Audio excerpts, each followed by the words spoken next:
Indeed, they have seen heavy clashes earlier in the year, and over the past few days, there has been a string of attacks carried out inside Pakistan in the Khyber Pakhtunkhwa province, and especially the attack on the paramilitary forces in the southern port city of Karachi. የመካከለኛው ምስራቅ ጦርነት እንዲቋጭ አሜሪካና ኢራንን በማደራደር በኩል ከቀዳሚዎቹ የተሰለፈችው ፓኪስታን በታሊባን ከምትተዳደረው ጎረቤቷ አፍጋኒስታን ጋር ግጭት ውስጥ ገብታለች። እስላማባድ የፓኪስታኑ ታሊባን ተብሎ የሚጠራውን ቴህሪክ ኢ-ታሊባን ፓኪስታን ወይም ቲቲፒን የአፍጋኒስታን መንግስት ታሊባን ይደግፋል ስትል ትወነጅላለች። ቲቲፒንም በተደጋጋሚ በጸጥታ ኃይሎቿ ላይ ጥቃት በመፈጸም ትከሰዋለች። በእርግጥ ታሊባን የፓኪስታንን ወንጀላ ያስተባብላል። የአፍጋኒስታንን ሉዓላዊነት በመጣስም ይከሳታል። ፓኪስታን በአፍጋኒስታን ግዛቶች ላይ ባሳለፍነው እሁድ በፈጸመቻቸው የአየር ጥቃቶች በትንሹ የ28 ሲቪል ዜጎች ህይወት ማለፉን የተባበሩት መንግስታት ድርጅት የአፍጋን ተልዕኮ አረጋግጧል። ሴቶችና ህፃናትን ጨምሮ 49 የሚሆኑ ደግሞ መቁሰላቸው ተጠቁሟል። Pakistan says it has carried out ground and air operations inside Afghanistan near their border, killing 29 fighters. But Afghan officials say dozens of civilians were killed. Pakistan says airstrikes hit targets in 3 Afghan provinces. Islamabad says it's responding to multiple recent attacks. ጥቃቶችን በአፍጋኒስታን ፓክቲካና ኩናር ግዛቶች የታጣቂዎች ምሽጎችን ኢላማ አድርጋ መፈጸሟንም ፓኪስታን አምናለች። ጥቃቶቹ 3 የእስላማባድ ልዩ ኃይል አባላት በካራች በሚገኘው ዋና መስሪያ ቤት ከተገደሉ ከአንድ ቀን በኋላ የመጡ ስለመሆናቸው የአገሪቱ መከላከያ መረጃ ያሳያል። ጥቃቱን ከፈጸሙት ታጣቂዎች መካከል 3ቱ ህይወታቸው ሲያልፍ አንዱ ስለመያዙና አፍጋኒስታናዊ ስለመሆኑ በፓኪስታን ባለስልጣናት ተጠቁሟል። ባሳለፍነው ቅዳሜ በፓኪስታን ልዩ ኃይሎች ላይ ለተፈጸመው ጥቃትም የታጣቂ ቡድኑ ቲቲፒ ክንፍ ጃማት ኡል አህራር ኃላፊነቱን ወስዷል።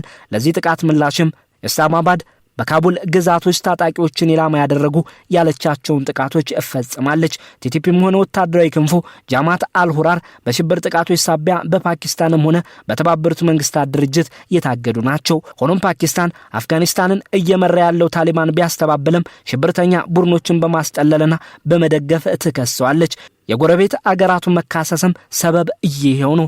እስላማባድ ሽብርተኛን አቅፈሻል ስትል ካቡል ግዛት ውስጥ ታጣቂዎችን ኢላማ ያደረገ ያለችውን ጥቃት ስትፈጽም ካቡል ሉዓላዊነትን ተጋፋሽ ሲቪል ዜጎችን ቀጠፍሽ ስትል ትከሳታለች። በቅርብ ወራትም በድንበር ግጭቶቻቸው የሲቪል ዜጎችን ህይወት ጭምር ቀጥፈዋል። የተኩስ አቁም ስምምነቱም አልጸናም።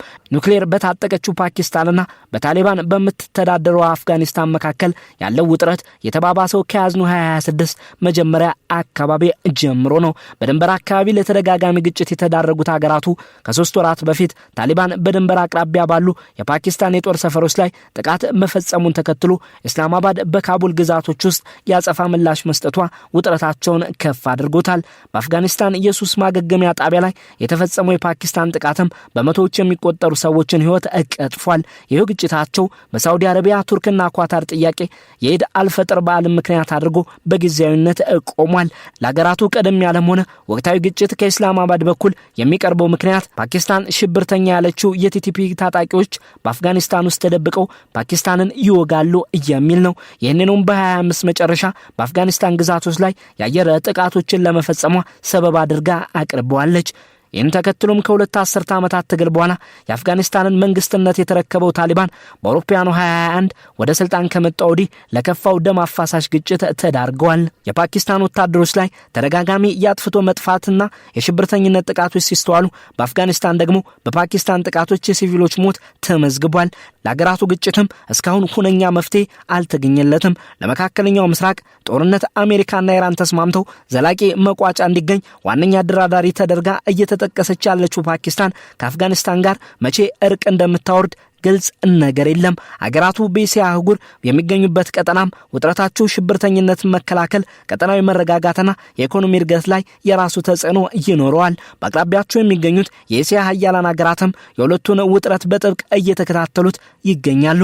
ቻይና፣ ህንድና ሩሲያ ከአገራቱ ውስብስብ ግንኙነት ያላቸው መሆኑም ለግጭቱ ሌላ ገጽታ ይሰጠዋል። ፓኪስታን ኒውክሌር የታጠቀች ሀገር መሆኗ ሲታወቅ ቻይናና ሩሲያም ዋነኛ ወታደራዊ አጋሮቿ ናቸው።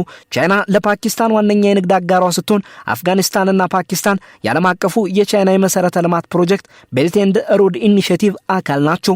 የ61 ቢሊዮን ዶላር የግዙፍ መሰረተ ልማትና የምጣኔ ሀብት ልማት ፕሮግራሙ የቻይና ፓኪስታን የምጣኔ ሀብት ኮሪደር ተብሎም ይታወቃል። ፓኪስታንና ህንድ የድንበር ግጭት እንዳለባቸው ሲታወቅ ኢስላማባድ ኒው ዴልሂንም የቲቲፒን የሽብርተኝነት ጥቃቶችን በመደገፍ ትከሳታለች። ፓኪስታንና ህንድ የድንበር ውዝግብ እንዳለባቸው ሲታወቅ ግጭት ውስጥ ገብተው እንደነበረም ይታወሳል።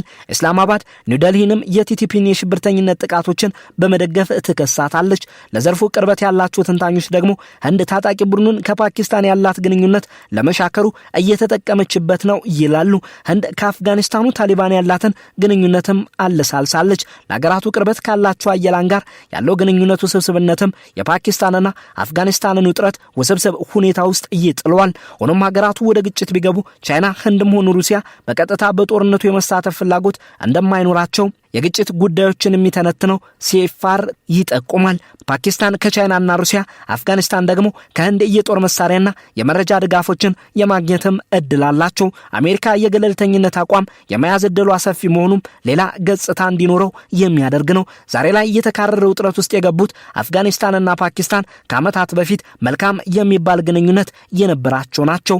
አሁን ላይ የአፍጋኒስታን መንግስት የሆነው ታሊባን እንደ አውሮፓውያን አቆጣጠር በ2001 ከፓኪስታን አማካሪዎች፣ ባለሙያዎችና ወታደሮች ለወታደራዊ ቁሶቹና ክንፎቹ ተልኮለታል። የአፍጋኑ ታሊባን ወይም ቲቲፒም ቢሆን ከፓኪስታን የስለላ ተቋም ድጋፎች ይበረከቱለት እንደነበር መረጃዎች ይጠቁማሉ። የአሜሪካን መውጣት ተከትሎ ታሊባን መንግስትም ሲሆን ፓኪስታን እንኳን ደህና መጣህ ብለዋለች። ሆኖም ቲቲፒ ከፓኪስታን መንግስት ጋር የነበረውን የተኩስ አቁም በማፍረስ አፍጋኒስታንም የይገባኛል ጥያቄ በምታነሳበት የዱራላንድ መስመር ጥቃት መፈጸሙ ግንኙነታቸውን አሻክሮታል።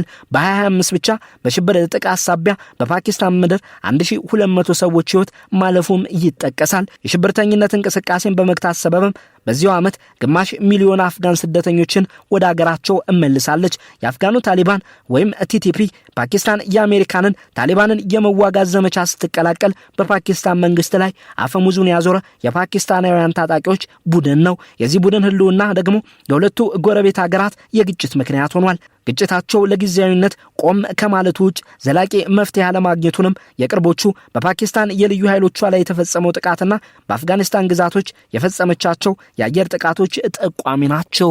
We were in this area that night. It was around 10 p.m. when an aircraft came and dropped a bomb. We rushed to the scene and pulled several wounded people out. About 10 to 15 minutes later, another bomb was dropped on us. People here were killed and injured, and there were many casualties. The cowardly military regime carried out a second strike on a house, injuring more than 100 civilians and killing around 20 people.